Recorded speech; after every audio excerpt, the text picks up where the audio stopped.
sayangmu, jadilah yang terbaik, buang semua ragu.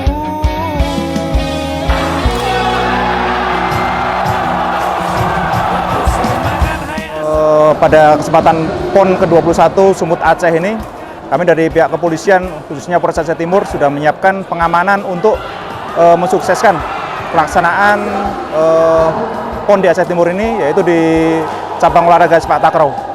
Untuk di Aceh Timur sendiri, kami menyiapkan personil sebanyak 85 personil dan dibantu dari TNI maupun dari Pemda, itu ada Satpol PP.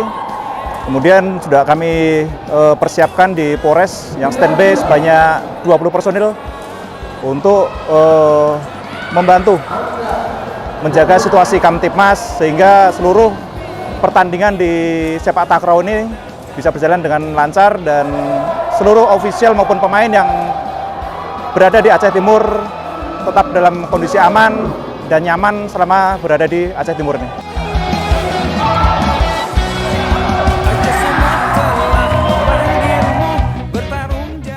Untuk di masing-masing hotel kami mempersiapkan personil pengamanan.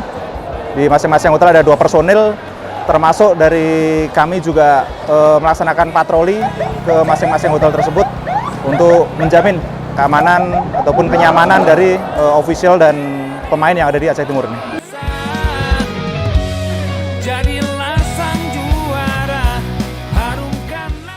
Untuk warga Aceh Timur, mari kita dukung, sukseskan pertandingan sepak takraw di PON 21 Aceh Sumut ini. Berikan rasa aman, rasa nyaman, dan pelayanan yang baik kepada tamu yang hadir di Aceh Timur ini. Aceh Sumut telah memanggilmu bertarung jadi nomor 1. Aceh Sumut